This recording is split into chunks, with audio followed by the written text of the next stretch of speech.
Hi, it's Adam Gordon here, and welcome to this episode of Real Talent. I'm joined today by Willie Rennie. Willie, first question for you is, just give us a bit of background. What's your CV and what do you do now? Well, I went to Paisley College when I left school. I did a degree in biology, which I've never used ever since.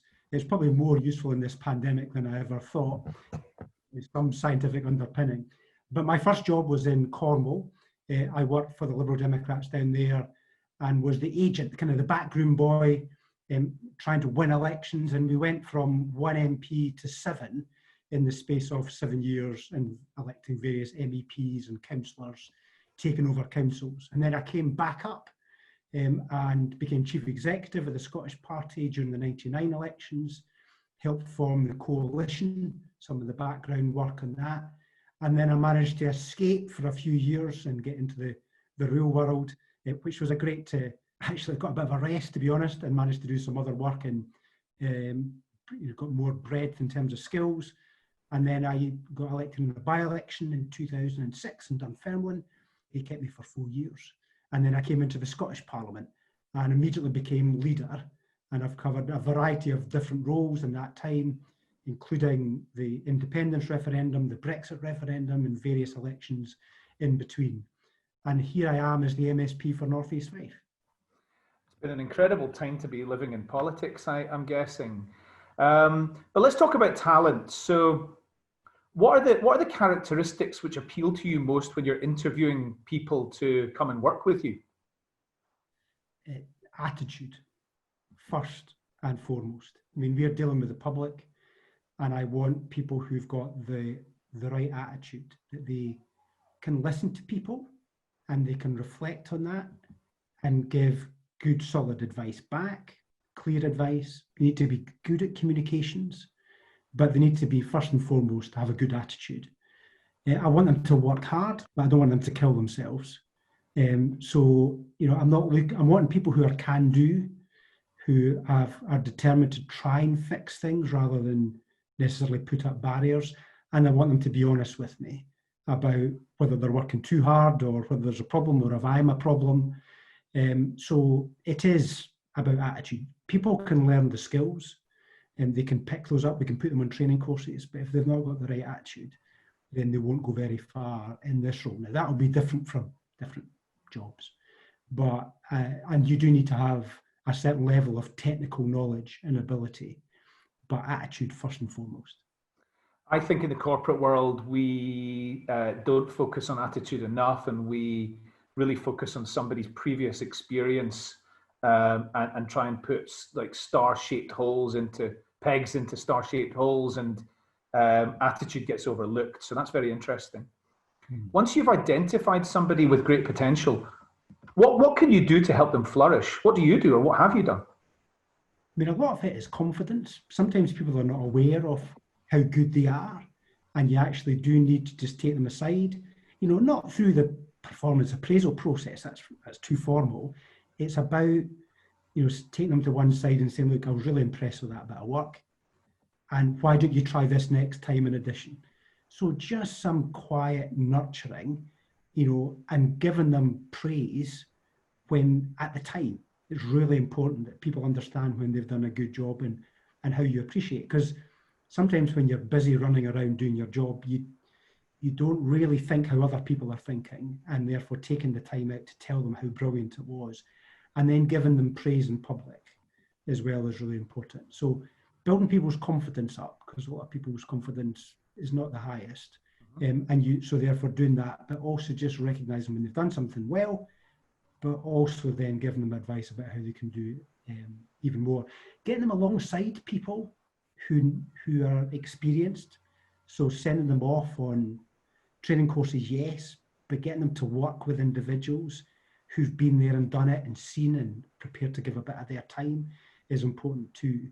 But just giving them encouragement at the right time and giving them that support that's necessary to make them grow into an even better person. Again, I think it's completely transferable into the corporate world, and we probably don't do enough of that. We promote a lot of people who are really great practitioners into leadership roles, and we don't necessarily give them the right training around how to be a good manager or a good leader. So that's a very, very important one. And actually, sometimes I find, Adam, that people who just sit and listen are far better leaders than those who talk all the time. Now, I talk too much. but people who sit and listen. I remember my dad telling me a story about the church minister in the village who used to sit at the back of the room during church session meetings and wouldn't say anything at all, almost for the whole meeting, and then had listened to what everybody was saying and summarised it perfectly at the end so that everybody was satisfied that their point of view had been taken on board, and they moved forward in a much more united way, rather than him domineering it at the front. Being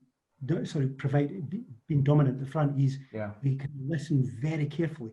Listening skills are really hard to get, and it takes a lot of patience, and it's exhausting. But it's really important that people do listen. I've been told exactly that very, very recently. Somebody I know somebody in my family has been given some encouragement around the difference between a director and an executive, like the level above. And the level above seems to be a lot more leading from the back rather than leading from the front. And I really appreciate that. You've met a lot of successful people in your career, particularly your political career, of course. Are there any sort of common qualities that they have? What sort of things have you seen that are maybe common in people that you've met who are successful? Sometimes complete obsession with getting something right, and sometimes they're the most eccentric individuals.